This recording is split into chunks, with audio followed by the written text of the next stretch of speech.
peserta webinar pada pagi ini. Ya, perkenalkan ya, nama saya Dr. Dwi Yanti, biasa dipanggil Dr. Dwi atau Dr. Livi. Saya bekerja di Rumah Sakit Balimet Buleleng. Oke, sebelum mulai, karena kita warga negara Indonesia yang baik, kita menyanyikan lagu Indonesia Raya dulu ya, dokter. Gini dong berarti kita.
Ya, demikian tadi lagu Indonesia Raya, negara Indonesia kita tercinta. Sebelum mulai, saya mau sapa-sapa dulu nih para peserta. Dari mana aja ya, silakan klik ketik-ketik di kolom chat hadir. Perkenalan dari mana? Ya, saya tunggu ya sambil menunggu. Kita hari ini berkumpul di webinar yang judulnya sangat panjang ya. Jadi saya bacakan lagi, judulnya Pencegahan Infeksi Paru pada Anak dan Persiapan Hari Tua yang Aman dan Bahagia dengan vaksin pneumonia. Ya. Sekilas ya, kalau kita bicara tentang pneumonia, mungkin masyarakat udah mulai kenal dengan pneumonia semenjak ada COVID ya.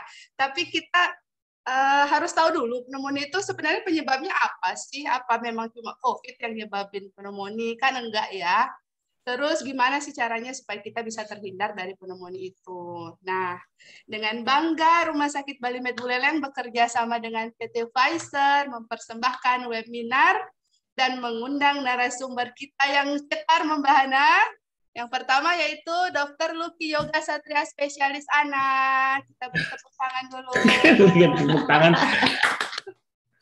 Dan didampingi narasumber kita yang kedua yaitu istri tercinta dari Dr. Lucky, Dr. Adisti, spesialis paru. Tepuk tangan. Pagi, Dok. Pagi. Gimana kabarnya, Dokter? Kabar sehat. Sehat ya. Weekend jalan-jalan apa tetap kerja, Dok? Nanti mau jalan-jalan siang. Lagi ya, Dokter. Oke. Sebelum itu saya tampilin CV dulu ya, Dok ya, sedikit ya. CV dari Dr. Lucky dulu. Waduh, ya, jadi Dr. Lucky ini skillnya banyak banget. Ya, sekilas tentang pendidikan Dr. Lucky, di mana Dr. Lucky menamatkan pendidikan dokter umumnya di UPN Veteran Jakarta. Kemudian beliau menempuh pendidikan spesialis di FK UNS Surakarta. Kalau ibu-ibu Hebring nih yang suka di IG, di TikTok, wajib banget follow akunnya Dr. Luki. Karena beliau sering banget ngasih edukasi-edukasi tentang kesehatan di akunnya. Itu ya dok ya. Yang pertama materi dari Dr. Luki dulu ya dok ya. Ya, saya boleh di screen share dulu ya. Ya silakan. Ya, udah mulai nih. Ya silakan dimulai dok. Silakan dimulai. Oke, sebentar. Oke. Ayo geser lo. Kelihatan ya? Pneumonia. Salah tulis. Telah. Oke. Mulai ya, boleh mulai saya. Oke, selamat pagi. Om Swastiastu, Assalamualaikum warahmatullahi wabarakatuh. Hari ini saya diberikan kesempatan oleh Balimed dan didukung oleh PT Pfizer. Kita ngomongin tentang penyakit paru pada anak ya yang infeksi. Kita tahu bahwa penyakit paru itu adalah penyakit saluran napas ya, ISPA, infeksi saluran napas akut. Nah, ISPA itu ada dua macam, ada yang atas, ada yang bawah. Nah, yang kita bahas ini adalah ISPA bagian bawah, yaitu saya tulis pneumonia ya. Kita sebenarnya lebih ngomongin pencegahannya aja ya. Tapi kita bahas semuanya. Oke, sebagai pendahuluan memberikan data bahwa Indonesia ini kalau kita lihat dari 10 negara dari seluruh negara itu merupakan salah satu penyumbang, wah bagus banget ya, dia menyumbangkan kematian balita tertinggi nomor 1 2 3 4 5 6 7 8. Ya, nomor 8 seluruh dunia. Ya. 147.000 kematian balita per tahun. Ini data tahun 2015. Di mana dari 147.000 kematian bayi di bawah 5 tahun, itu hampir 20%-nya, hampir seperlimanya penyebab pneumonia. Ya, penyebabnya adalah infeksi paru-paru gitu ya. Jadi udah kematiannya banyak, 147.000, terus penyumbang yang lumayan agak banyak adalah pneumonia, yaitu infeksi paru-paru. Ya. Bahkan kalau kita hitung-hitung nih dari 147.000 per tahun, itu artinya setiap jam ada 2-3 balita yang meninggal karena pneumonia. Berarti ada sekitar 10 balita yang meninggal tiap jam, di mana 2-nya adalah pneumonia. Tapi 20%. Jadi segitu berbahayanya. Nah, tadi pneumonia saya jelasin bahwa pneumonia itu infeksi paru-paru yang berbahaya. Ya, infeksi saluran napas yang berbahaya. Karena infeksi saluran napas kan ada yang atas ya, ada yang atas dan yang bawah. Kalau yang atas tuh kayak rinitis gitu, hidung batuk pilek, selesma, sakit tenggorokan, itu saluran napas bagian atas. Nah, kalau saluran napas bagian bawah itu adalah pneumonia. Nah, pneumonia ini penyebabnya itu banyak. Bisa bakteri, bisa virus, bisa jamur juga bisa, tapi jarang. Tapi yang paling sering adalah bakteri. Nah, bakteri ini artinya kan perlu antibiotik ya. Bakteri ini penyebabnya juga ada berbagai banyak bakteri.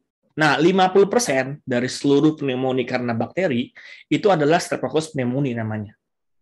Streptococcus pneumoniae. Ya, dia adalah penyumbang 50% dari seluruh pneumonia pada anak. Kalau yang berikutnya adalah Haemophilus influenza tipe B. Atau kalau ibu-ibu udah memvaksinkan anak-anaknya, itu ada tuh di Pentabio, di vaksin yang Pentabio, DPT, Hep B, HIB. Nah, HIB itu adalah Haemophilus influenza tipe B. Walaupun namanya kayak influenza, ini bukan flu ya. Sorry, bukan virus. Ini adalah bakteri. Ya, Haemophilus influenza tipe B, dia menyumbang 20% dari pneumonia. Gitu. Ya, jadi paling banyak adalah justru Streptococcus pneumonia. Ini paling banyak. Yang lain-lainnya kayak virus dan bakteri, virus dan jamur tuh 30%. Tapi paling banyak adalah dari seluruh pneumonia pada bayi-bayi balita, itu 50%-nya adalah Streptococcus pneumonia.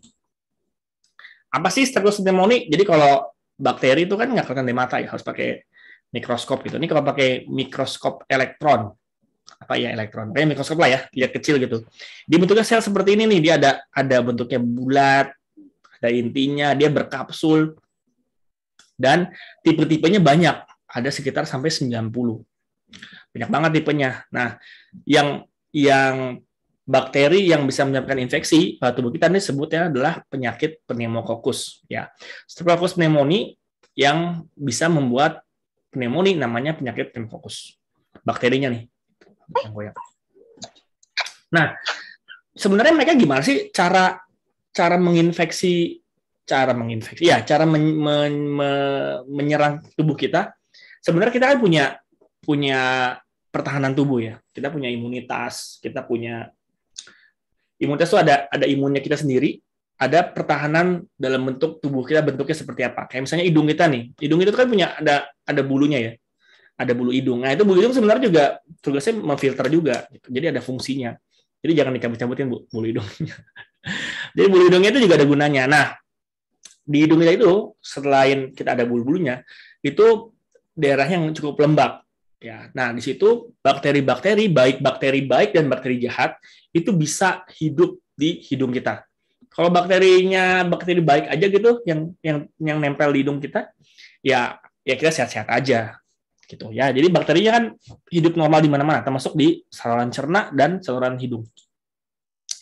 Nah kalau dia tenang-tenang aja gitu, bakteri baiknya banyak, bakteri jahat sedikit ya nggak akan sakit gitu. Tapi kalau misalnya dalam keadaan tertentu di mana bakteri jahatnya meningkat, terus anaknya imunnya menjadi rendah, lagi sakit, lagi pilek gitu, lagi kena infeksi virus gitu, kan imunnya turun tuh. Tadinya dia kena virus doang, tadinya bentuk pilek doang, tapi karena di hidungnya sudah ada bakteri jahat yang kayak lagi nunggu gitu. Kapan nih imunnya turun, kita serang gitu. Nah, dia menyerang.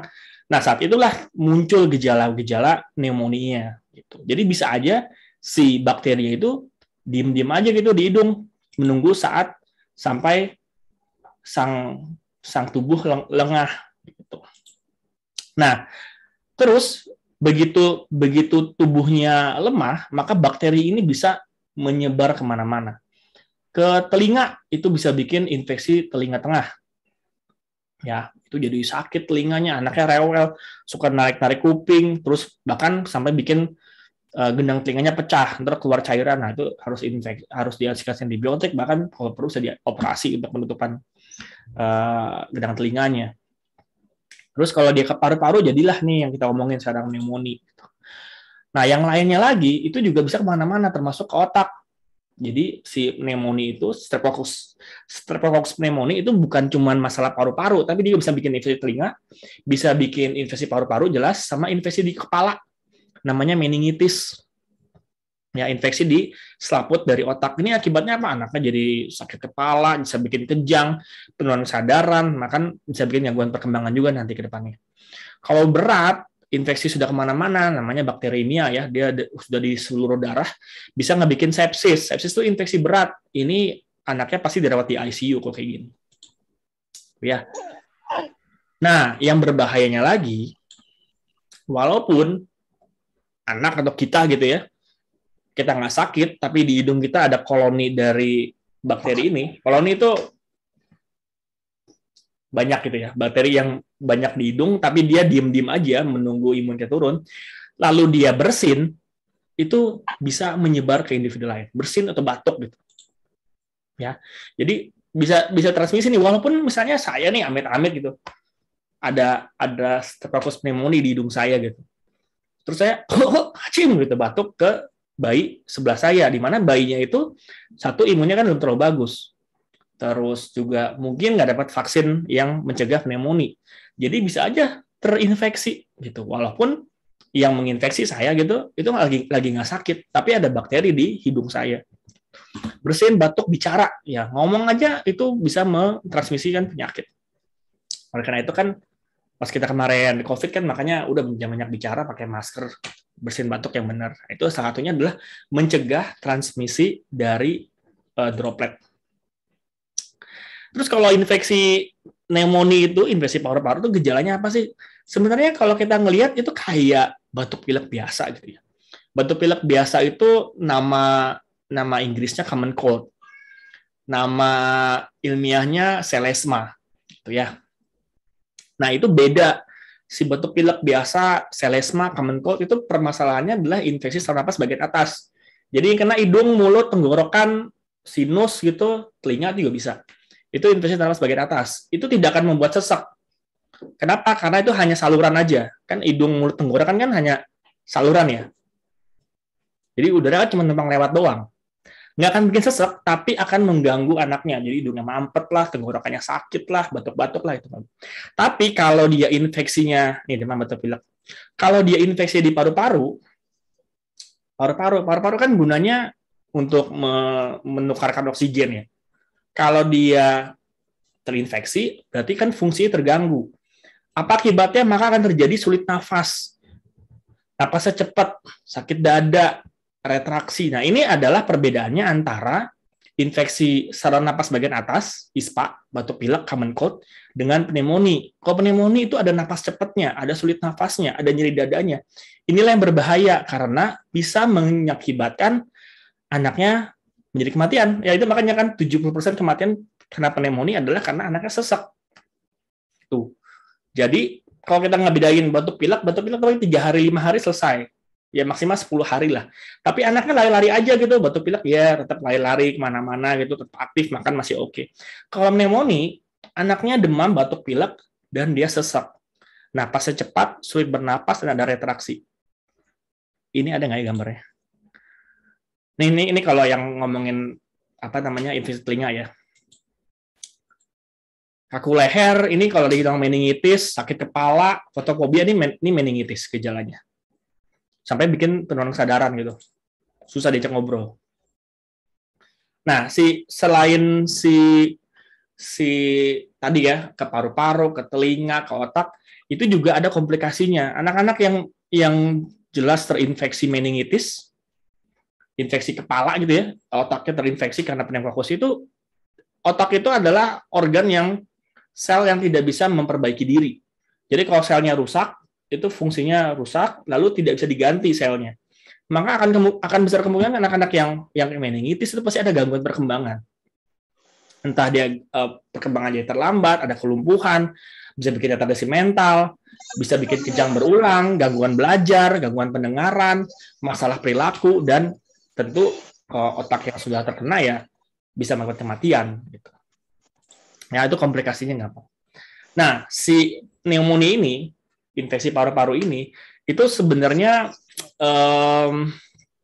penyakit yang ada kelompok usia yang rentan gitu.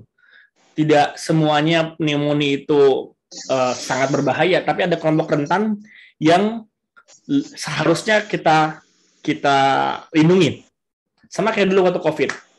Kita lindungi dulu lansia. Kenapa lansia kalau kena COVID itu efek sampingnya komplikasi banyak banget. Nah, kalau pneumonia itu yang kita perlu lindungi adalah kelompok usia di bawah 2 tahun dan kelompok usia yang lansia. Ya, karena ini satu pada anak-anak di bawah yang balita ini ya, di bawah 2 tahun terutama ya, imunnya tidak sebaik anak-anak yang remaja gitu, atau dewasa muda. Kalau lansia nanti dokter Adisi yang jelasin. Tapi ini kalau saya dokter anak, saya ngejelasin bahwa anak di bawah 2 tahun kita lindungi. Kita lindungi anak-anak untuk tidak supaya terkena infeksi pneumonia. Nah, ini kenapa sih resikonya lebih tinggi pada usia muda? Ya, jelas pada anak-anak yang mendapatkan ASI, itu di dalam ASI itu ada antibodi. Ya, itu membantu untuk mendapatkan antibodi dari berbagai penyakit, termasuk penyakit pneumonia. Antibodi naik. Dan ketika baru lahir tuh udah dapat antibodi dari ibunya, tapi kondisinya berjalan dengan waktu akan menurun. Makanya antibodi udah mulai menurun. Sistem imunnya juga belum terlalu banyak belajar gitu. Dan tadi yang bilang bahwa kolonasi bakteri itu tinggi di hidung, apalagi kalau anak-anak yang di playgroup, anak-anak yang ketemu dengan banyak anak-anak lain tuh bisa banget saling melempar virus dan bakteri gitu. Ya. Tapi Dok, gimana cara kita bagaimana cara kita supaya kita menjaga nih, kita mengurangi resiko tertular pada anak-anak yang lebih tinggi nih? Itu usia muda ya. Ya sebenarnya jawabannya adalah vaksinasi. Vaksinasi. Iya benar, vaksinasi salah satunya ya. Walaupun pencegahan penyakit itu kan bukan cuma vaksinasi aja ya, mulai dari nutrisi yang bagus, lingkungan yang sehat, jangan ada asap rokok, terus jangan ada asap apa namanya tuh, kayu, asap kendaraan gitu, itu kan jagain nutrisi yang baik, terus stimulasi dengan baik, dan dilengkapi dengan imunisasi. Kalau ngelihat dari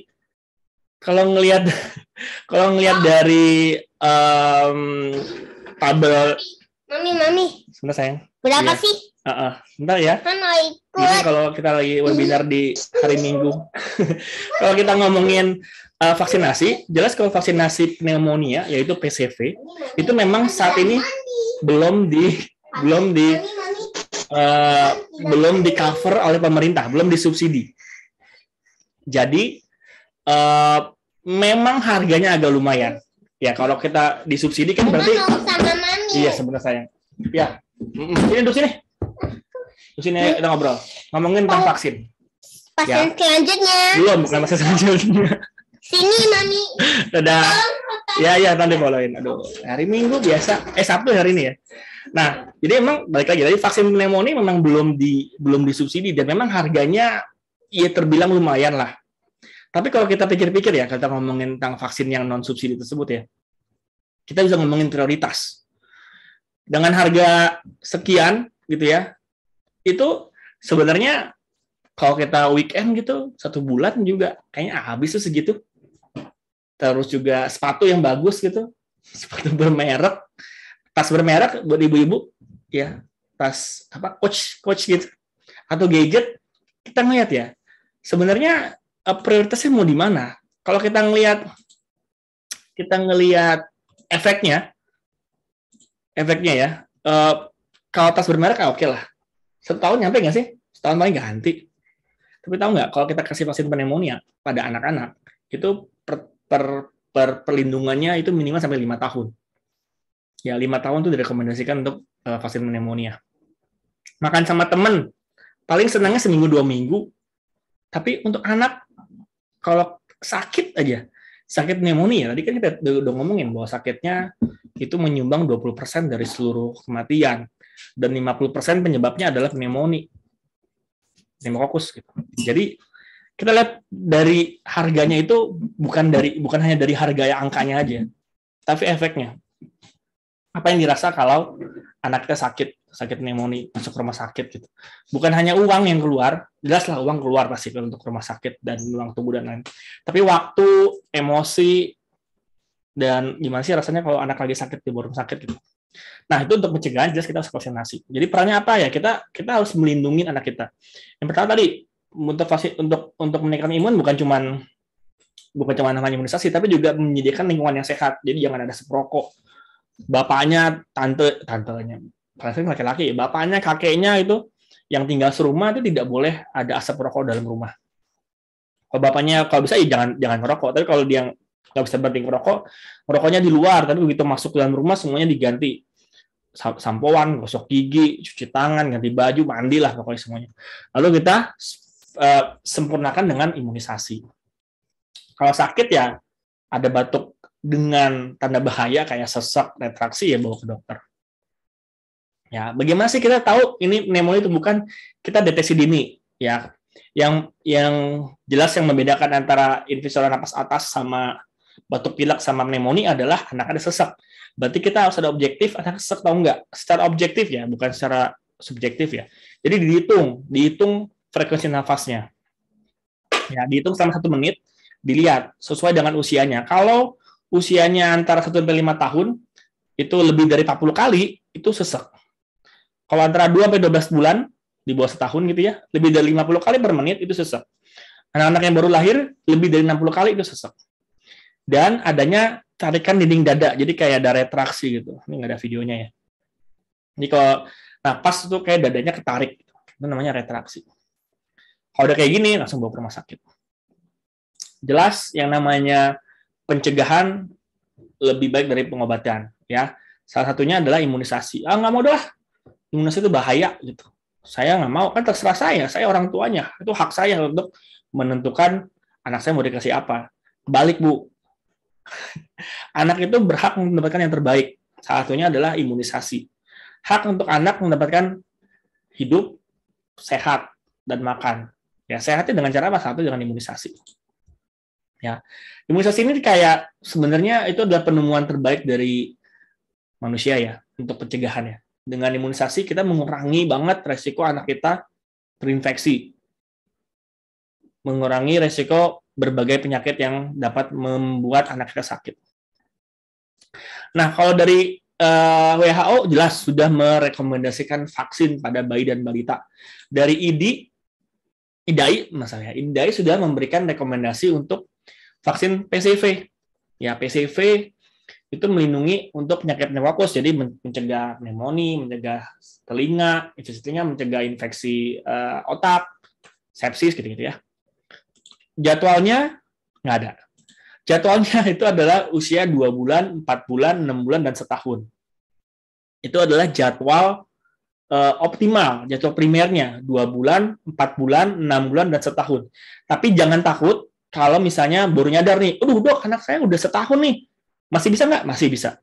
Untuk anak-anak di bawah 5 tahun masih bisa kita berikan. Ya, jadi sampai sekarang nih anak-anak ibu yang belum dapat, segera ke dokter anak atau ke rumah sakit yang bisa memberikan vaksin PCV, karena vaksin PCV belum dapat subsidi dari pemerintah. Tuh ya, jadi untuk yang baru nyadar nih, ternyata pneumonia itu bahaya, dan baru tahu nih bahwa ternyata pneumokokus itu menyumbang 50% dari seluruh pneumonia. Saya mau memberikan yang terbaik untuk anak saya memberikan hak anak saya untuk sehat, ya divaksin. Anaknya 2 tahun masih bisa. Satu, dari lahir, dari 6 minggu sampai usia 5 tahun, masih bisa berikan untuk vaksin pneumonia. Kakek saya gimana? Kakek saya mau dapat juga vaksin nanti. Ntar dokter Adisti yang menjelaskan masalah kakek nenek. Karena kan saya dokter anak. Nah, tapi dok, saya takut. Saya aja takut sama jarum, kata ibunya. Gimana saya mau vaksin anak saya? Ya ibunya harus menyontohkan lah. Jangan takut-takutin. Apalagi kalau ketemu dokter anak, kamu bandel, ntar disuntik sama dokter loh. Ya makin takut lah. Anaknya jangan gitu ya. Nggak boleh lagi ada kata-kata kalau bandel disuntik. Emang saya apaan? Ya. Nah, untuk supaya anak nyaman ketika divaksin, yang paling utamanya adalah anaknya harus disounding, jujur. Ya, kakak, nanti ketemu dokter Lucky mau disuntik. Bukan, kak, ntar ketemu dokter Lucky kita main ya. Nggak main-main sama saya. Kita datang ke saya tuh untuk divaksin gitu ya. Bilang, ini sakit sedikit. Ya, sakit tapi kakak kuat gitu. Jadi, jujur. Nah, kalau anak-anak yang baik gitu ya, itu kita bisa kasih yang manis, glukosa gitu, atau kasih ASI. Kalau hanya untuk disuntik aja boleh. Ini kalau untuk yang tetes, jangan dulu, takutnya muntah. Bawa mainan, terus buat anak supaya senang, anaknya mendapatkan dukungan. Ayo, kalau sudah vaksin kuat gitu. Ya, terus jago deh pokoknya kalau sudah vaksin, pinter. Ini ya tadi vaksin PCV 2 bulan, 4 bulan, 6 bulan, dan di booster 12 bulan. Kalau belum dapat sekarang, terus langsung goyang-goyang. Ke Balimed bisa, ke dokter anak yang lain juga bisa. Yang penting bilang, dok saya mau vaksin PCV. Anak saya belum, masih bisa nggak? Yang itu lah. Ingat, mencegah itu lebih baik dari mengatasi. Ini anak saya vaksinnya lengkap. Gitu ya. Saat ini kalau pada sering buka Google pasti udah ngeliat ya, banyak banget info-info gitu, mulai dari yang benar sampai yang paling berantakan. Kalau yang benar boleh lihat di IG saya, boleh, TikTok saya boleh, YouTube juga ada. Ya, ini era digital, semua orang bebas memberikan pengetahuannya, tapi carilah yang bisa dipertanggungjawabkan. Ya, cari info yang berimbang. Jangan nyari yang nyebar-nyebar hoax gitu. Oke, sekarang kita cek jadwalnya, PCV-nya, anak-anak ibu dapat belum? Kalau belum, yuk langsung kita berikan. Apa ini? Google. Ada saya. Oh, ini ya. Ini salah satunya. Salah. Ini salah satunya yang bisa bertanggung jawab lah ya isinya ya. Itu cegahpneumokokus.com. Ini memberikan informasi mengenai pneumonia. Oh, ini ada videonya. Coba lihat videonya. Cegahpneumokokus.com. Oh ya kayak gini. Ntar kayak gini nih, ada jadwalnya, ada ilmu tentang pneumokokusnya, apa itu radang paru dan lain-lain. Ya, dilihat aja, dilihat. Oke, terima kasih. Kalau ada pertanyaan nanti di versi pertanyaan. Sekarang kita kembalikan ke moderator. Terima kasih. Oke. Terima kasih Dokter Lucky. Materinya menarik sekali ya Dok ya. Tapi cuma satu nih Dok yang saya tangkap Dok. Kalau ke dokter anak, anaknya jangan ditakut-takutin gitu ya Dok ya. Jangan tambah takut ketemu dokter. Dan lu ntar disuntik sama dokter lo. Nah lo, salah saya. Nggak boleh ya Dok ya. Jadi ibu-ibu, bapak-bapak peserta seminar ini, mana nih semangatnya? Ayo ketik-ketik di kolom chat. Dengar nggak? Udah simak apa belum materi yang diberikan dari Dokter Lucky tadi? Saya tunggu ya di kolom chat. Ya. Jadi, nah itu ya. Dok, kita lanjut ke sesi kedua dulu. Apa langsung jawab pertanyaan Dok? Ini ada beberapa pertanyaan Dokter. Sesi dulu aja. Sesi Biar tadi dua dulu gabung ya. aja biar bareng-bareng jawabnya. Ya, biar bareng-bareng. Oke, baik Dok. Selanjutnya kita masuk ke materi yang kedua, yaitu materi dari Dr. Adisti, spesialis paru. Mungkin bisa ditampilkan dulu CV-nya. CV. Ya, ini cantik banget Dr. Adisti, kayak ABG.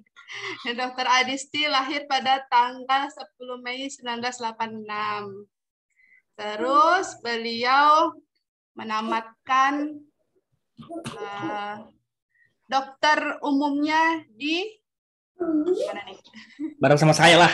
Kita ketemu di sini. Bareng-bareng ya Dok ya. Ketemunya di sana ya. Di UPN ya, UPN. Kemudian sekarang Dr. Adisti ini bekerja sebagai dokter paru di Rumah Sakit Bali Med Buleleng, kemudian di Rumah Sakit Paramasidi dan di RSUD. Halo Dr. Adisti. Halo. Apa kabar Dok?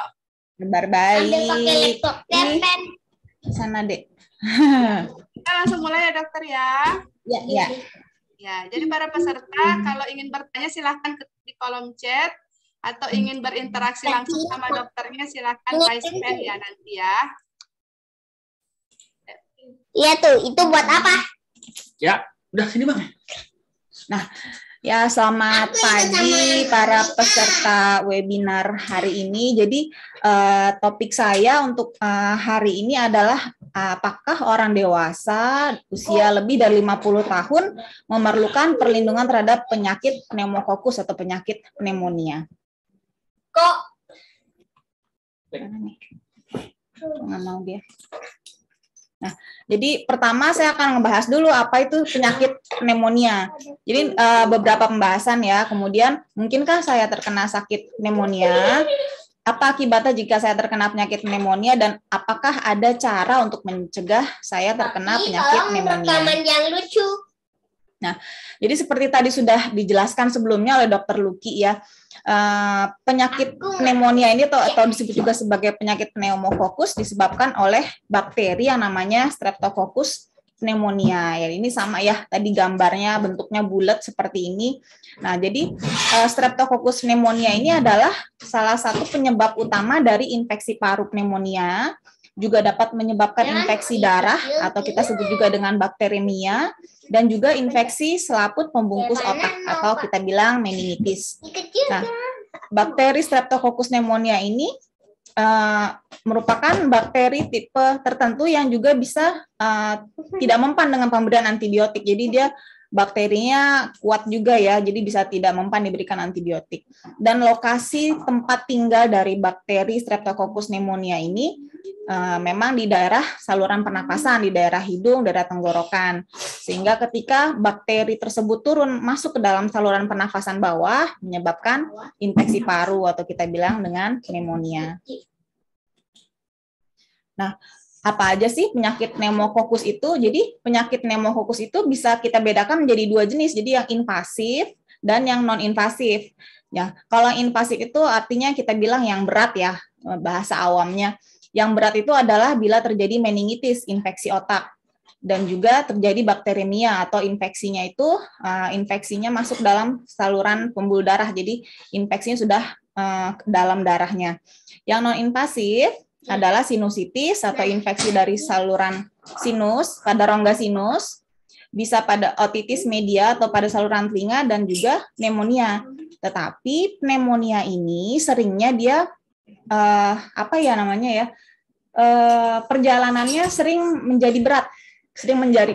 Makanya kita di sini membuat kotak sendiri. Pneumonia itu 25%-nya akan menjadi berat kondisinya sampai menyebabkan bakteremia, infeksi pada darah.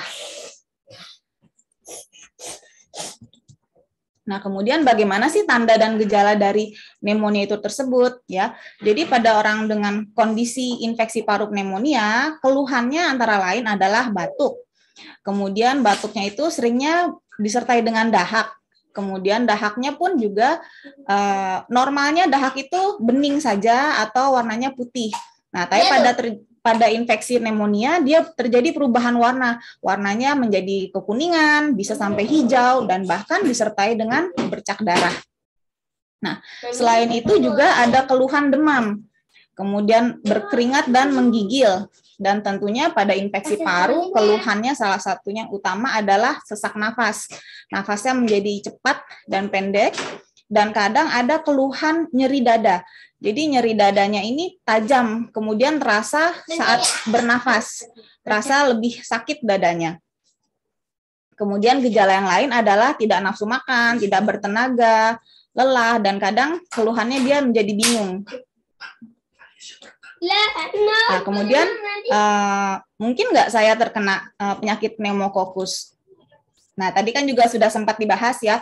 Jadi penyakit pneumokokus ini bakterinya tempat tinggalnya di saluran nafas. Jadi penularannya adalah melalui percikan lewat udara. Jadi saat kita bersin, saat kita batuk, saat kita berbicara, seperti terlihat di gambar di sini ya. Ini contohnya adalah seseorang yang sedang bersin dengan dipasang latar warna hitam. Ini terlihat ada muncratan ludah yang sangat banyak gitu. Nah, seandainya seseorang ini menderita sakit pneumonia, tentunya dia akan menyebarkan droplet yang mengandung bakteri ke sekitarnya, sehingga orang sekitarnya pun bisa juga ketularan sakit pneumonia. Nah, ini dia tadi ya, kuman pneumokokus ditemukan di daerah hidung dan di kerongkongan. Kemudian, apa saja sih yang akan meningkatkan risiko seseorang terkena sakit pneumokokus?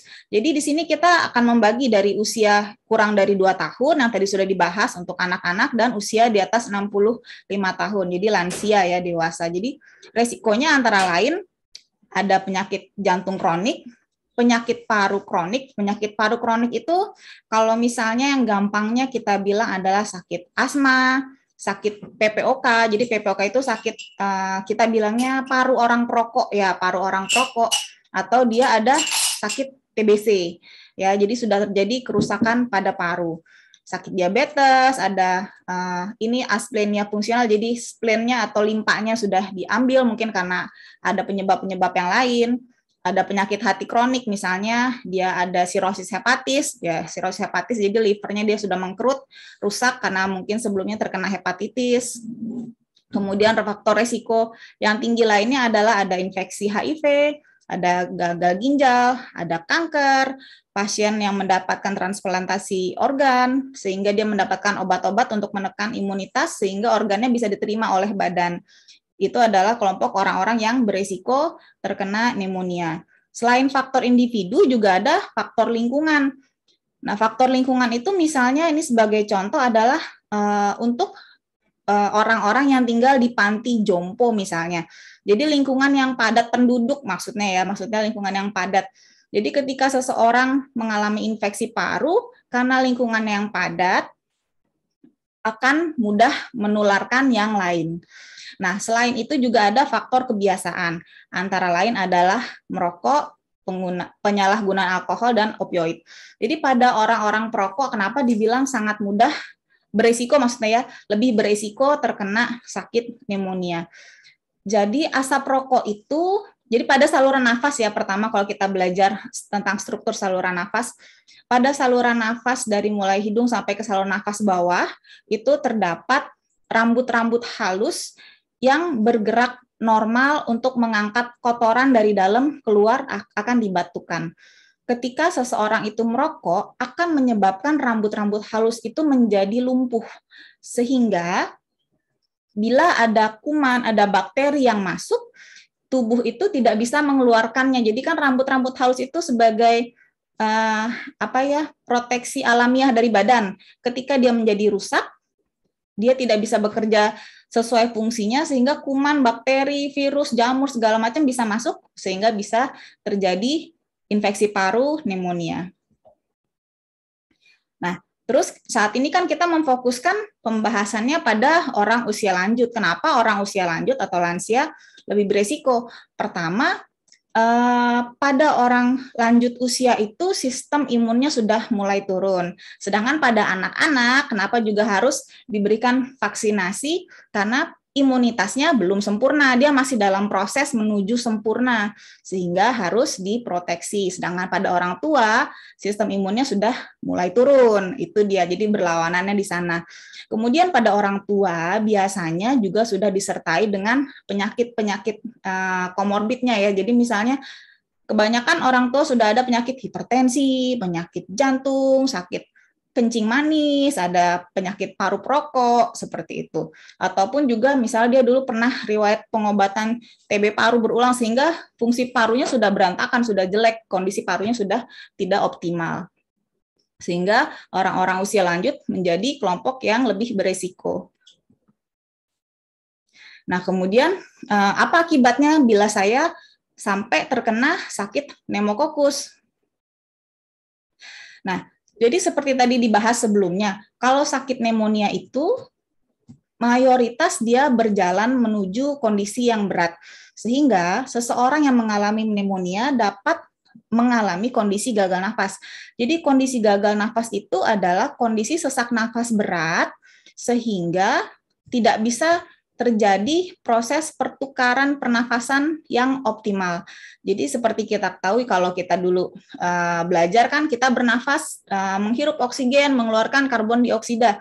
Jadi proses pertukaran oksigen dan karbon dioksidanya itu tidak terjadi karena sudah terjadi peradangan berat di jaringan parunya.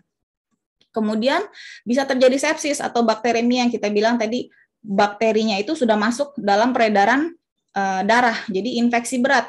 Itu juga bisa berakibat fatal karena bisa mengakibatkan gagal organ yang lain di dalam tubuh. Kemudian infeksi paru itu sendiri, infeksi pneumonia juga bisa menyebabkan abses paru. Jadi abses paru itu jaringan parunya itu menjadi rusak, lembek, jadi seperti nanah gitu ya. Kalau kita bahasa awamnya abses itu bisul. Jadi kayak ada bisul di parunya. Jadi busuk gitu jaringan parunya. Dan juga kalau misalnya seseorang terkena pneumonia, apalagi bila sebelumnya pasien tersebut memang sudah ada sakit kondisi medis tertentu, misalnya asma, PPOK, itu akan memperburuk kondisi yang sudah ada. Nah, akibat lainnya apa bila lansia kita, orang tua kita misalnya terkena pneumonia?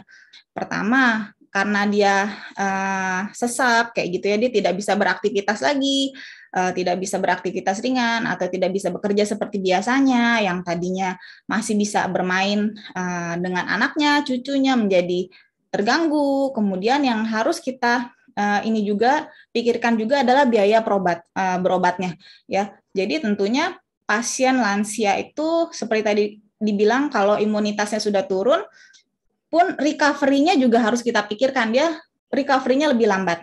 Nah, itu dia, kita harus lebih baik mencegah daripada mengobati, karena biaya pengobatannya itu juga biasanya nggak langsung instan sembuh, harus ada jangka panjang ke depannya. Nah, terus bagaimana dong jadinya caranya untuk mencegah terkena penyakit pneumokokus? Jadi penyakit pneumonia itu adalah salah satu penyakit yang dapat dicegah. Cegahnya salah satunya dengan cara pemberian vaksin. Nah, vaksin pneumokokus ini dapat diberikan juga bersamaan dengan waktu saat pemberian vaksin influenza. Jadi nanti pemberian vaksin ini akan memancing tubuh untuk menghasilkan antibodi. Jadi dipancing tubuh itu untuk mengenali si pneumokokusnya yang disuntikan, sehingga ketika ada kuman pneumokokus yang masuk ke dalam badan, daya tahan tubuh kita bisa langsung mengenali dan akan menyerang bakteri tersebut. Nah, setelah mendapatkan vaksin, tubuh akan membuat antibodi terhadap penyakit, sehingga harapannya bukan kita jadi kebal terhadap sakit pneumonia, bukan berarti setelah saya divaksin, saya nggak akan kena pneumonia, nggak begitu. Jadi dengan pemberian vaksin, targetnya adalah pertama, karena tubuh sudah mengenal tentang si kumannya, dia tingkat berat sakitnya menjadi ringan. Pertama itu. Kemudian tingkat kesembuhannya menjadi lebih cepat. Jadi targetnya seperti itu. Jadi vaksin itu bukan berarti nanti akan kebal terhadap suatu penyakit. Masih bisa terkena penyakit, tetapi biasanya keluhannya menjadi lebih ringan dan recovery-nya menjadi lebih cepat. Nah, kemudian bagaimana rekomendasi untuk pemberian vaksin pneumokokus ya? Jadi pemberian vaksin pneumokokus ini memang ditujukan utamanya untuk usia dewasa di atas 50 tahun ya. Jadi pada orang lansia seperti yang tadi dibilang, pada usia-usia tersebut sistem daya tahan tubuhnya sudah mulai turun. Kemudian apa aja sih yang harus dipersiapkan sebelum divaksin? Pertama, kita harus tahu juga catatan vaksin kita gimana. Kan kita punya rekomendasi imunisasi untuk dewasa. Kalau ada catatan itu bisa dibawa. Kemudian informasikan juga terhadap dokternya yang akan memberikan vaksinasi. Pertama, ada riwayat alergi atau enggak. Kemudian bila sudah pernah divaksin sebelumnya, ada efek samping enggak? Kemudian lagi hamil kah? Apa merencanakan kehamilan atau sedang sakit? Jadi pertama, bila seseorang akan mendapatkan vaksinasi apa saja, yang harus dipastikan adalah kondisinya harus fit dulu. Ya, nggak bisa lagi sakit tapi ngebet banget pengen divaksin biar saya nanti nggak kena sakit ini, dok, gitu. Nggak bisa. Jadi, pertama harus dipastikan dulu kondisinya fit. Karena pada kondisi yang fit itu barulah antibodi bisa terbentuk maksimal. Kemudian kalau misalnya saya setelah divaksin, apa saja yang mungkin terjadi pada badan saya. Jadi, atau kita bilangnya adalah kejadian ikutan pasca imunisasi KIPI. Ya. Jadi kemungkinan yang bisa terjadi setelah vaksinasi antara lain adalah nyeri di tempat suntik. Ya, nyeri di tempat suntik, agak bengkak, agak kemerahan, kemudian demam ringan, agak menggigil, merasa lelah, sakit kepala, nyeri otot, atau nyeri sendi. Biasanya sih keluhan ini ringan, tidak berat dan akan hilang dengan sendirinya. Kecuali bila keluhan yang timbul ini sangat mengganggu, mungkin itu bisa diberikan tambahan obat-obatan. Jadi pertama hubungi dulu dokternya, misalnya dia suntiknya di mana sih sebelumnya, hubungin lagi ke tempat di sana, dan akhirnya bisa diberikan tambahan obat-obatan. Nah, jadi ini tadi ya, vaksinasi itu akan mengurangi kemungkinan Anda sakit. Sakitnya masih bisa, tapi akan mengurangi kemungkinan menjadi sakit karena badannya sudah mengenal si kuman itu, jadi bisa dilawan tanpa menimbulkan keluhan. Kemudian vaksinasi juga akan mengurangi kemungkinan, misalnya bila terkena, mengurangi kemungkinan menyebarkan penyakit kepada orang lain. Dan vaksinasi merupakan cara aman untuk melindungi kesehatan dari kita. Jadi kita kan tujuannya adalah mencegah lebih baik daripada mengobati. Udah sampai kesimpulan nih udah. Jadi kuman pneumokokus ini ya tadi dapat menyebabkan infeksi paru pneumonia, infeksi pada rongga sinus atau kita bilang sinusitis, dan infeksi pada selaput otak atau kita bilang dengan meningitis. Nah, faktor resiko penyakit pneumokokusnya itu antara lain adalah pertama usia lanjut, mempunyai kondisi penyakit medis sebelumnya, faktor lingkungan, dan juga faktor kebiasaan dari seseorang. Dan imunisasi pneumokokus itu direkomendasikan untuk dewasa usia 50 tahun atau lebih. Ya, selesai deh. Udah sampai, terima kasih. Saya kembalikan ke Dokter Mevi ya, Dok ya. Ya, terima kasih Dokter Adisti. Jadi menarik sekali ya Dok materinya. Jadi kita berbagi ke masyarakat bahwa pneumonia itu bukan hanya bisa menyerang anak-anak ya Dok ya, tapi juga kaum-kaum lansia. Para peserta yang punya lansia, yang punya anak-anak, ayo segera divaksin. Nah, ini berikutnya kita masuk ke sesi tanya jawab Dok ya. Tapi sebelumnya boleh minta waktu sebentar, kita mau putar video company profile RS Balimed dulu ya Dok ya. Oh iya, videonya pasang. Silahkan disimak.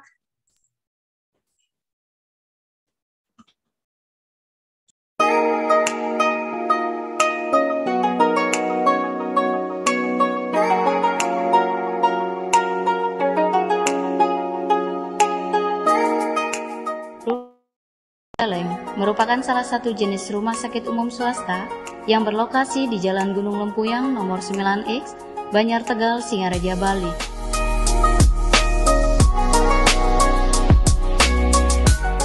Rumah Sakit Balimed Buleleng dibangun berdasarkan akte pendirian PT Dharma Medika Buleleng nomor 81 tanggal 19 Juni 2015.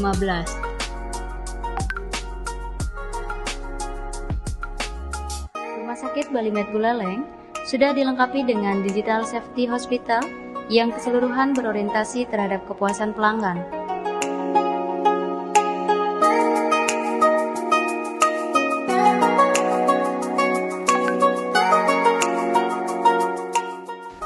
Rumah Sakit Balimed Buleleng sudah terakreditasi paripurna bintang 5 per tanggal 10 September 2019 dan sudah bekerja sama dengan BPJS sejak 1 November 2019. Pelayanan 24 jam, Rumah Sakit Balimed Buleleng antara lain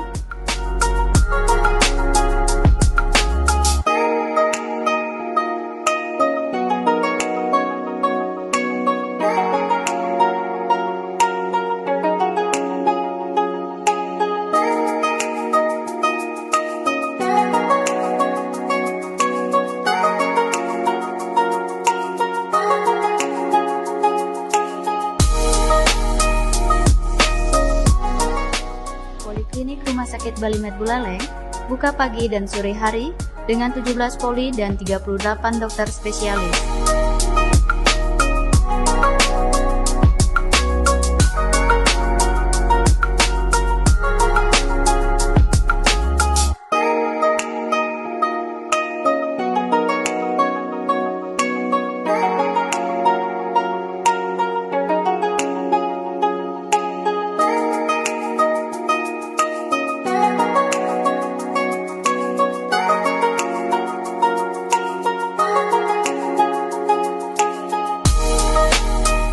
Fasilitas rawat inap Rumah Sakit Balimed Buleleng terbagi menjadi beberapa kelas, mulai dari kelas 3 hingga yang tertinggi kelas suite room.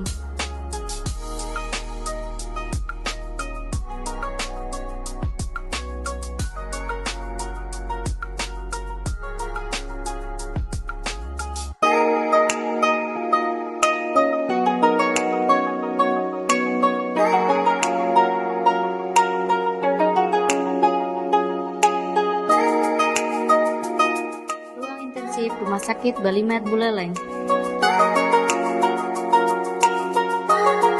Layanan lab Rumah Sakit Balimed Buleleng. Layanan radiologi Rumah Sakit Balimed Buleleng. Rumah Sakit Balimed Buleleng dilengkapi dengan fasilitas penunjang seperti playground, hotspot area, dan area parkir yang luas.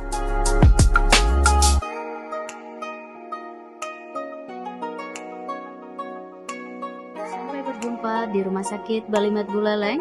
Salam sehat dari kami, sehat bersama Balimed Buleleng.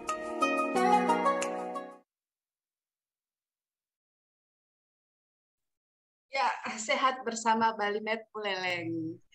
Jadi pesertanya masih semangat, ada Pak udah ngantuk nih. Ayo klik-klik ketik di kolom komentar. Kita masuk sesi berikutnya, yaitu sesi tanya jawab. Bagi peserta yang ingin bertanya langsung, silahkan ketik raise hand atau ketik di kolom komentar. Nah, jadi ini ada beberapa pertanyaan, Dok, yang sudah kami temukan di kolom komentar. Yang pertama dari akun di Kadek Dwi Ariasti. Mbak Kadek Dwi masih on di sini? Silahkan di-unmute, Mbak, kalau masih on. Ini pertanyaannya, Dok, mau tanya, ponakan saya umur 3 tahun lebih masih bisa vaksin PCV nggak, Dok? Jadi ini untuk Dokter Lukia. Silahkan dijawab, Dokter. Oke. Jadi kalau David belum sih? Oh, udah ngambil. Oke, jadi kalau kita ngomongin vaksin PCV kan sebenarnya udah ada nih di jadwal imunisasi IDAI tahun 2018. Ini bisa lihat nih. Download aja di Google. Nah, di sini salah satunya adalah PCV. Mana dia? Nah, ini PCV nih. Ya kan? Nah, PCV itu bisa ini ditutup dulu kali ya, biar gede intinya Q&A-nya. Di PCV ini dia jadwalnya memang dari usia 2 bulan, ya kan, 2 bulan, 4 bulan, 6 bulan. Nah, tapi dia tuh ada sampai ada kuning. Iya benar, dinosaurus. Kalau dia biru, itu artinya saat yang tepat untuk diberikan. Tapi kalau belum, selama dia masih kuning, itu masih bisa. Lihat deh, PCV itu kuningnya itu sampai usia 5 tahun. Jadi kalau dia 2 tahun, 3 tahun, 4,5 tahun, itu masih bisa diberikan. Ya, jadi kalau tadi ponakannya usia berapa? 3 tahun, bisa diberikan. Ya, ininya, pamfletnya. Ini mau nih, oke, dipegang sama dia. Gitu kira-kira, Bu, sebenarnya namanya. Lupa saya namanya. Ya. Jadi masih bisa. Masih bisa ya, umur 3 tahun masih bisa. Ya. Jadi sebelum terlambat segera vaksin anak Anda. Benar nggak, Dok? Ya, betul. Oke. Kalau belum puas silahkan ketik lagi ya, Mbak Kadek Dwi. Berikutnya ini pertanyaan yang kedua dari Dr. Ida Bagus. Nah, ini mantan kepala puskesmas saya, Dok, dulu, Dok, di Puskesmas Sawan 2. Dr. Gigi Ida Bagus Adika. Tanya, di Balimed Singaraja sudah tersedia vaksin pneumonia, Dok? Ya, halo Dokter Bagus. Ya, Dok, untuk vaksin non subsidi ataupun subsidi di Balimed sudah ada semua, lengkap. Mau pneumokokus, mau cacar air, varicella ya, mau influenza, mau yang lain atau ada. Dan untuk yang PCV ini kita pakainya yang 13 ya. PCV kan ada 2 macam nih, ada yang 10 sama 13. Ada juga di Balimed. Jadi silakan kalau mau melengkapi tinggal datang. Nanti kita jadwalkan untuk pemberiannya. Ya itu soalnya riwayat pemberiannya gimana. Ngapain sih? Jadi Pak Dokter gimana Pak Dokter Ida Bagus? Sudah terjawab pertanyaannya. Ayo segera vaksin, Dok. Dokter kan udah lansia, Dok. Selanjutnya pertanyaan dari Mbak Ririn. Mbak Ririn, anak saya sudah pernah kena pneumonia, Dok. Apakah masih bisa divaksin PCV? Jadi ini Dokter Luki lagi ya. Ya. Silakan, Dok, dijawab. Bu Ririn, bisa Bu, nggak masalah. Karena pneumonia itu, pneumokokus itu ada berbagai macam strain. Ya, ada tadi 40 ya seingat saya. Nah, ada beberapa yang memang lebih meningkatkan risiko tekanan pneumonia. Kalaupun misalnya kemarin ada pneumonia, ya mungkin aja strain yang cuma 1 doang. Masih ada berbagai strain lain yang bisa aja masih menginfeksi. Jadi tetap harus diberikan. Kalau bisa ya berikan yang lebih lengkap. Kan ada yang 13 strain, ada yang 10 strain. Ya, saya sih lebih rekomendasinya 13 biar lebih lengkap, lebih banyak, lebih mengcovernya lebih banyak, lebih luas gitu. Tetap diberikan. Dan dicari kemarin tuh kenapa bisa ketularannya? Apakah dari lingkungan, dari nutrisi, apa ada yang juga yang lain bentuk batuk gitu. Jadi biar nggak berulang. Diukur. Gimana Mbak Ririn? Ada tanggapan Mbak Ririn? Gampang. Yang itu mau. Halo Mbak Ririn, masih on? Zoom in. Ini Itu udah dijawab. Terima kasih penjelasannya. Nah, Iya. Oke, selanjutnya Mana lagi ya? Sudah penjelasannya. Nah, ini dari Mbak Nifa. Selamat pagi, Dok. Izin bertanya kepada Dr. Luki. Berdasarkan info pernah saya peroleh, PCV akan menjadi vaksin yang disubsidi pemerintah di bulan Juli tahun ini. Apakah benar? Dan kalau misal bulan Juli benar dimulainya PCV gratis, anak saya usia 3 bulan saat itu apakah bisa, Dok? Silakan dijawab, Dr. Luki. Ya, memang ada yang namanya kan PPI, Program Pengembangan Imunisasi. PPI itu adalah pemerintah itu kan berusaha ya memberikan yang terbaik untuk warga negaranya. Dulu itu vaksinnya cuman DPT aja, terus tambahin polio, sekarang tambahin HIV, terus ditambahin MR. Jadi makin lama pengembangannya terus berkelanjutan. Nah, memang sesuai dengan rekomendasi WHO, harusnya pneumokokus dan rotavirus itu sudah masuk dalam pemerintah, dan baru mulai kemarin tuh per bulan April apa dia ngomong nanti di bulan Juli rencananya ya itu pneumokokus sudah ada di puskesmas, tapi ada syaratnya untuk anak-anak yang lahir bulan Mei. Oh, gitu ya? Iya, Mei Juni. Jadi ketika lahir yang di bulan Mei, maka ketika bulan Juli akan mendapatkan vaksin pneumokokus. Dan kalau mau ngelihat programnya pemerintah itu mendapatkan di bulan 2, 3, dan setahun. Saya gitu. Jadi cuma 3 kali. Kalau rekomendasi dari Ikatan Dokter Indonesia itu diberikannya 4 kali. Jadi kalau mau yang lebih, kenapa pemerintah 3 kali? Karena secara program 3 kali itu bisa melindungi secara luas. Tapi kalau secara individual, kalau mau benar-benar anaknya lebih terproteksi, berikannya 4 kali sesuai dengan rekomendasi dari Ikatan Dokter Anak Indonesia. Gitu. Kira-kira gitu. Ya, gitu ya, Dok. Terima kasih, Dokter. Ini Dok, ada pertanyaan lagi, Dok, dari Ibu Mariati. Nah, ini kebetulan istri dari bos saya, Dok, di Bangli, Dok. Di Bangli nih ibunya. Jadi dokter izin bertanya, bila anak nafasnya berbunyi gitu, apa ada masalah dengan paru-parunya? Terima kasih dokter. Ibu Mariati mungkin silahkan. Oh, anak. Ya, anak. Oke. Anak-anak semua nih dok. Dokter Luki banyak penggemar. Jadi kalau napas kan nggak ada suaranya ya. Nah itu karena saluran napasnya tidak ada sesuatu yang bermasalah. Nah, suara napas tambahan ketika anak bernapas ada mengeluar bunyi-bunyinya, itu ada berbagai penyebabnya. Yang paling sering adalah adanya sumbatan di saluran nafas. Ya, kalau kita hidung kita agak gede, lubang hidung itu gede kan. Jadi kalau ada ingus yang cukup banyak, barulah kita gerak-gerak kan, gerak-gerak gitu, hidung kita bakal berbunyi. Nah, pada anak-anak di mana lubangnya lebih kecil, jadi ketika ada lendir saja itu bisa ngebuat napas jadi berbunyi, jadi gerak-gerak gitu ya. Itu lebih gampang membuat bunyi pada nafas. Nah, bunyi pada adanya lendir dalam saluran napas itu banyak penyebabnya. Bisa karena alergi, bisa karena infeksi, bisa karena yang lain yang lebih jarang kayak tumor gitu juga bisa. Nah, kalau memang napasnya berbunyi, itu harus dicari karena penyebab banyak, bisa juga di hidungnya, bisa di tenggorokannya, bisa di paru-parunya.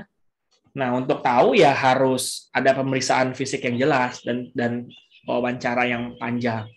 Tuh, jadi kalau memang anaknya napasnya berbunyi terus mengganggu, baik mengganggu tidur lah, mengganggu aktivitas, mengganggu makan, ya dibawa ke dokter anak aja dulu. Dicari kenapa dia bisa berbunyi gitu. Gitu, Bu Mariati. Ibu Mariati gimana, Bu? Bu Bos. Halo Bu Bos. Ya, kita lanjut dulu dok ya pada pertanyaan berikutnya. Pagi dok, izin bertanya anak saya, dokter Luki lagi nih. Anak saya ada riwayat bronkitis dari Ibu Alfi dok. Ada riwayat bronkitis dan hampir sering kambuh. Aduh, mana hilang.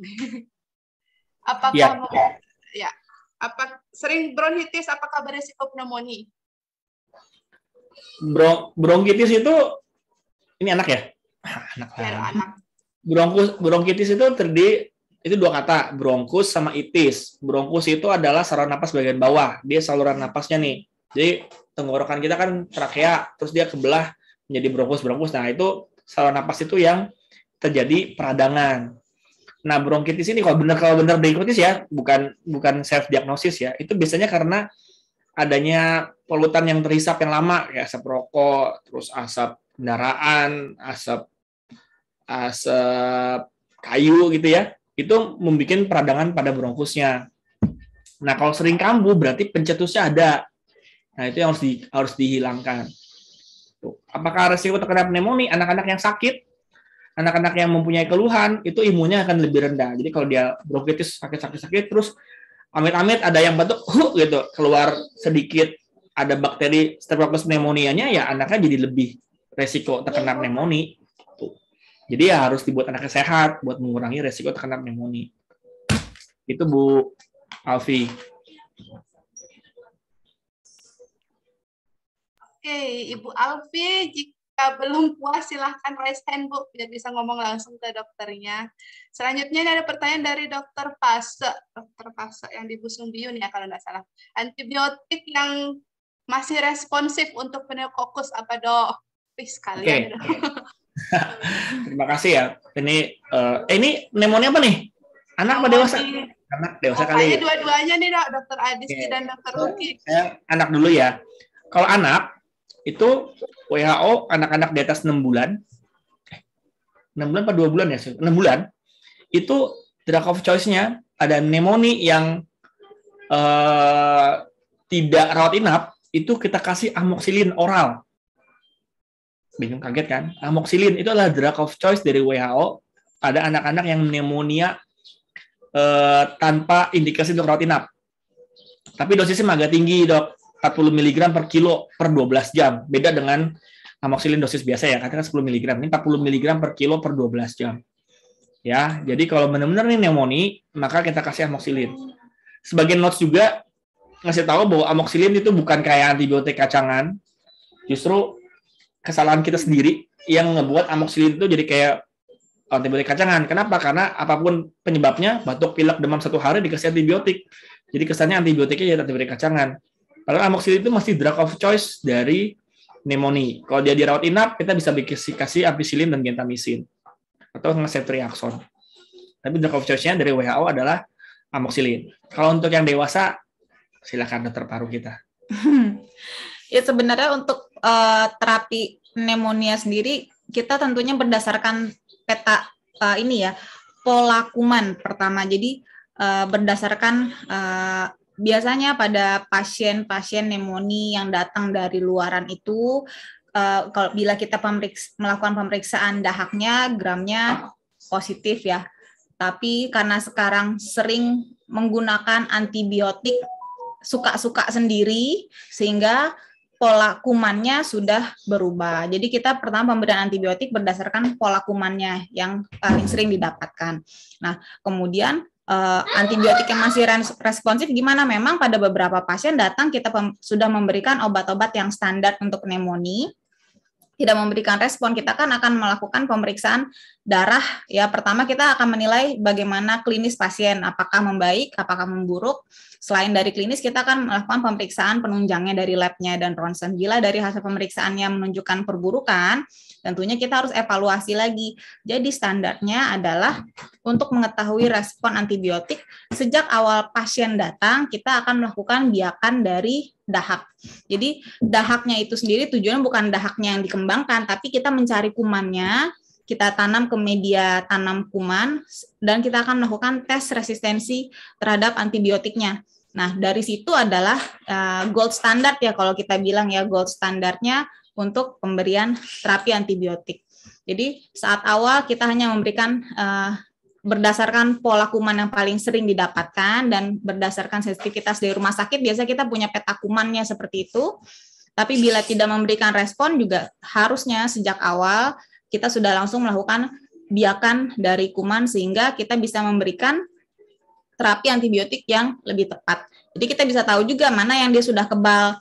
Kadang-kadang bisa juga ada pasien, saya juga pernah dapat pasien dari awal ternyata sudah resisten semua antibiotik.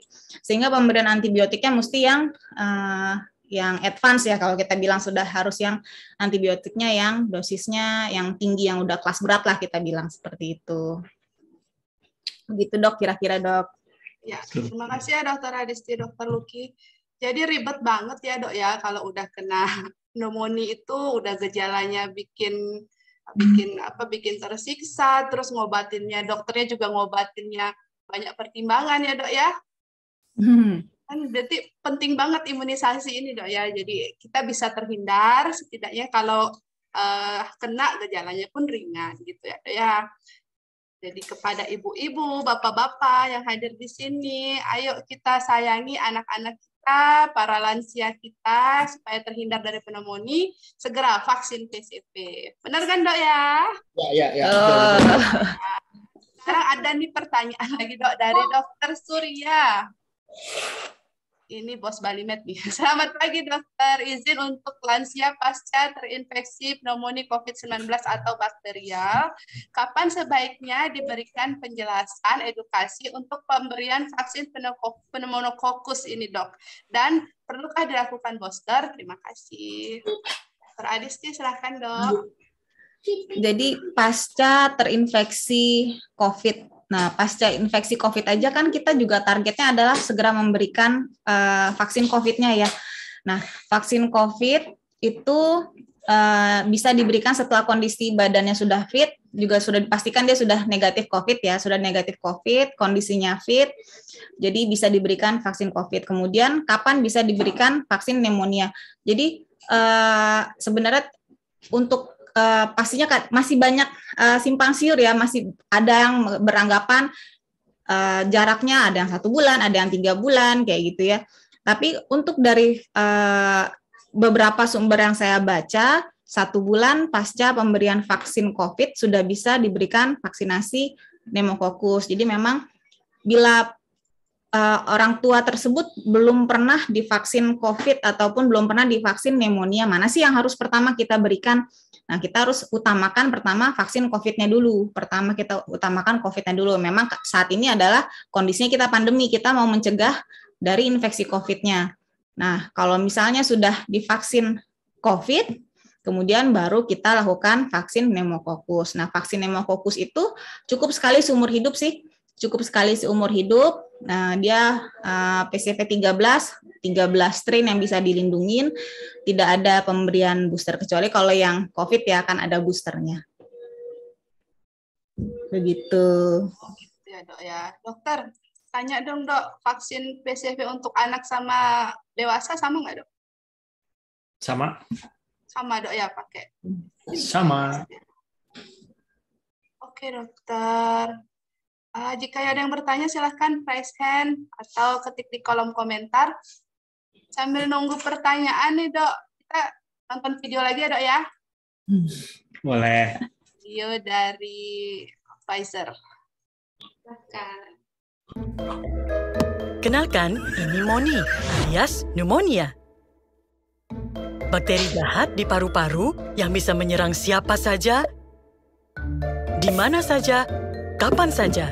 Moni bisa ditularkan dari satu orang ke orang yang lain lewat batuk dan kontak yang dekat.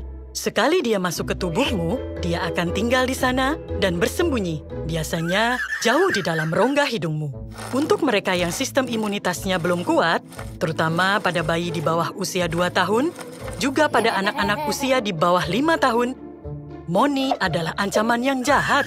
Mengapa Moni ini begitu jahat? Karena dia jago menyamar. Dia bisa muncul menjadi komplikasi dari flu atau menghilangkan nafsu makan anak-anak. Dia juga bisa membuat anak-anak begitu lelah sehingga mereka susah bangun. Tidak peduli sudah berapa lama mereka tidur. Moni ini begitu lihai dalam menyamar. Ayah dan ibu pun kadang sulit mendeteksi kehadirannya.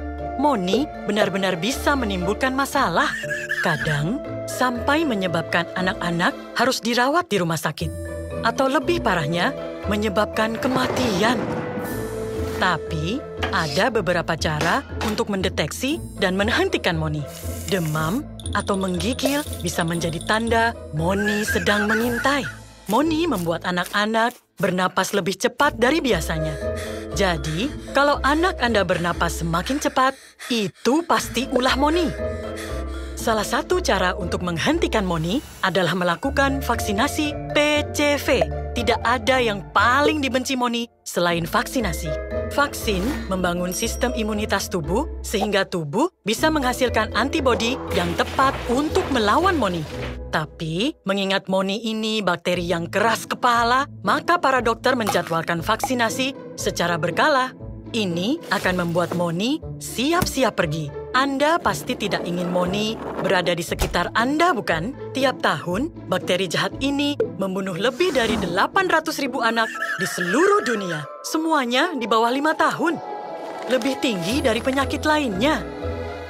Dan banyak dari kasus kematian itu terjadi di sini, di Indonesia.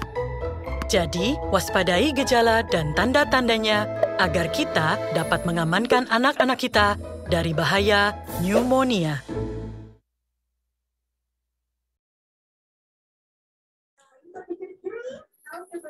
Lucu banget videonya.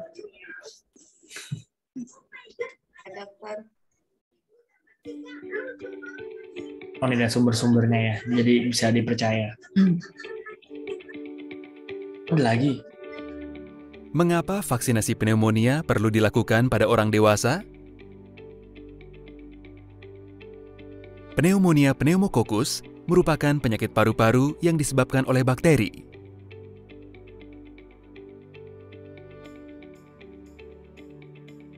Pneumonia yang disebabkan bakteri pneumococcus merupakan penyebab utama orang dewasa dirawat di rumah sakit. Lansia berusia 50 tahun ke atas memiliki risiko 33 kali lebih tinggi dibandingkan orang dewasa usia 18-49 masuk ke rumah sakit karena pneumonia. Dan rata-rata memerlukan rawat inap setidaknya 4 hari untuk lansia umur 50 tahun ke atas. Bagaimana Anda dapat memerangi penyakit pneumonia yang disebabkan bakteri pneumococcus seiring bertambahnya usia? Bagian terpenting menjaga hidup sehat adalah dengan asupan makanan sehat, cukup tidur, dan olahraga secara teratur. Namun, kenyataannya adalah jika Anda berusia 50 tahun atau lebih dan Anda merasa sehat, sesungguhnya sistem imun Anda melemah seiring bertambahnya usia, sehingga lebih sulit bagi tubuh Anda bertahan melawan infeksi.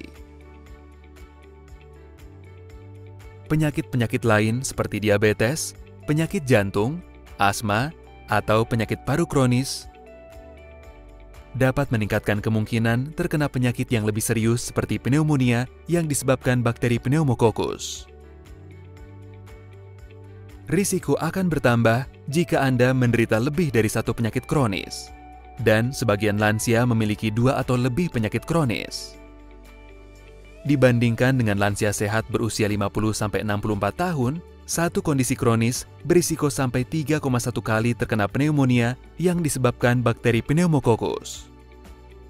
Memiliki 2 kondisi kronis berisiko sampai 6,1 kali lipat, dan 3 atau lebih kondisi berisiko lebih dari 15,6 kali. Penuaan sistem imun dan memiliki beberapa penyakit kronis membuat tubuh lebih sulit untuk melawan penyakit seperti pneumonia yang disebabkan bakteri pneumococcus. Anda dapat melakukan lebih banyak untuk membantu. Vaksin pneumonia membantu sistem imun tubuh melawan rangkaian bakteri tertentu penyebab penyakit yang disebabkan oleh kuman. Kenalkan, Ya, demikian pemutaran video tentang pneumonia. Kayaknya udah nggak ada yang bertanya lagi nih, Dok. Kita tutup aja ya, Dok ya. Oke. Oke, silakan kepada para yang ingin vaksin PCV atau vaksin pneumonia, silakan hubungi admin Rumah Sakit Balimed Buleleng. Ya, selamat pagi. Terima kasih atas partisipasi. Selamat berakhir pekan. Ya, terima kasih. Terima kasih. Semoga bermanfaat bagi ibu-ibu, bapak yang ikut di sini, anak-anaknya, bapak-bapak, ibu, orang tuanya divaksin. Ya, pencegahan lebih baik daripada mengobati. Yeay. Dr. Adisti, mungkin ada closing statement-nya, Dok? Ya, sama aja sih intinya. Sama aja udah di closing statement sama Dokter Lucky, pencegahan lebih baik daripada mengobati. Karena pneumonia itu buat orang tua nanti penyembuhannya biasanya lebih lama. Seperti itu. Ya, terima kasih. Selamat akhir pekan, dokter. Selamat akhir pekan para peserta semuanya. Terima kasih semuanya.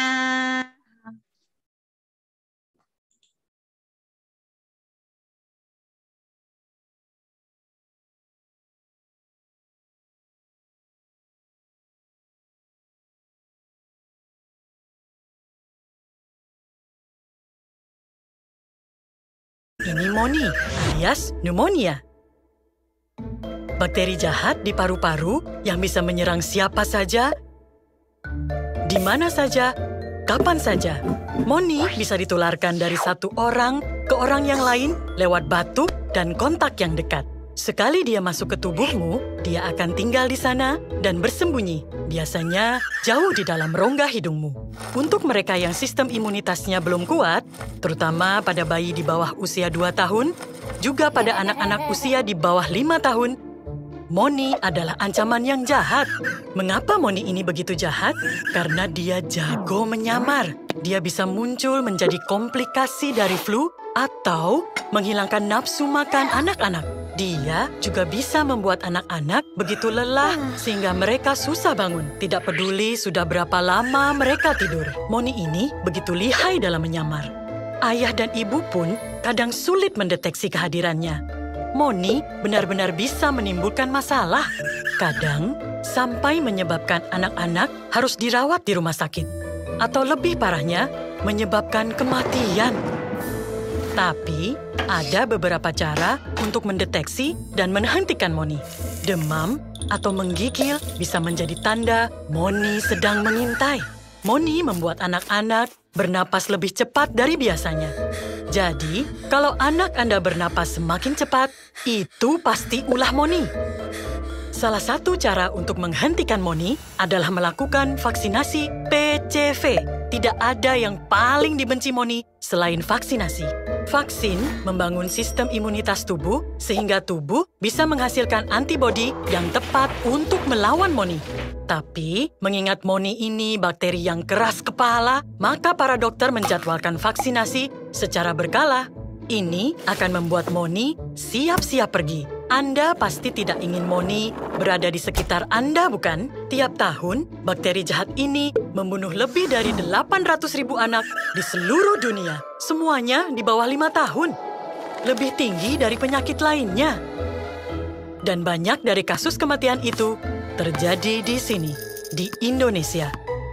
Jadi, waspadai gejala dan tanda-tandanya agar kita dapat mengamankan anak-anak kita dari bahaya pneumonia.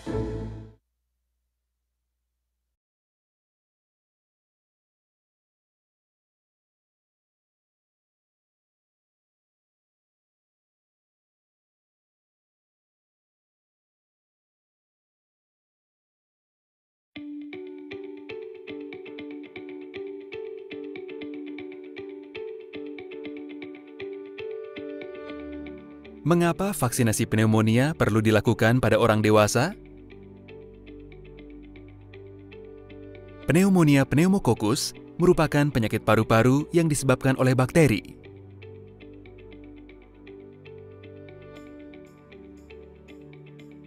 Pneumonia yang disebabkan bakteri pneumococcus merupakan penyebab utama orang dewasa dirawat di rumah sakit. Lansia berusia 50 tahun ke atas memiliki risiko 33 kali lebih tinggi dibandingkan orang dewasa usia 18-49 masuk ke rumah sakit karena pneumonia. Dan rata-rata memerlukan rawat inap setidaknya 4 hari untuk lansia umur 50 tahun ke atas. Bagaimana Anda dapat memerangi penyakit pneumonia yang disebabkan bakteri pneumococcus seiring bertambahnya usia? Bagian terpenting menjaga hidup sehat adalah dengan asupan makanan sehat, cukup tidur, dan olahraga secara teratur.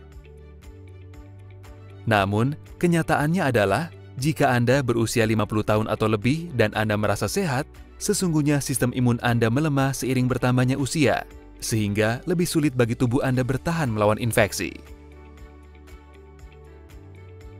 Penyakit-penyakit lain seperti diabetes, penyakit jantung, asma, atau penyakit paru kronis dapat meningkatkan kemungkinan terkena penyakit yang lebih serius seperti pneumonia yang disebabkan bakteri pneumococcus. Risiko akan bertambah jika Anda menderita lebih dari satu penyakit kronis, dan sebagian lansia memiliki 2 atau lebih penyakit kronis. Dibandingkan dengan lansia sehat berusia 50-64 tahun, satu kondisi kronis berisiko sampai 3,1 kali terkena pneumonia yang disebabkan bakteri pneumococcus. Memiliki 2 kondisi kronis berisiko sampai 6,1 kali lipat, dan 3 atau lebih kondisi berisiko lebih dari 15,6 kali. Penuaan sistem imun dan memiliki beberapa penyakit kronis membuat tubuh lebih sulit untuk melawan penyakit seperti pneumonia yang disebabkan bakteri pneumococcus. Anda dapat melakukan lebih banyak untuk membantu. Vaksin pneumonia membantu sistem imun tubuh melawan rangkaian bakteri tertentu penyebab penyakit yang disebabkan oleh kuman. Kenalkan, ini Moni, alias pneumonia. Bakteri jahat di paru-paru yang bisa menyerang siapa saja, di mana saja, kapan saja.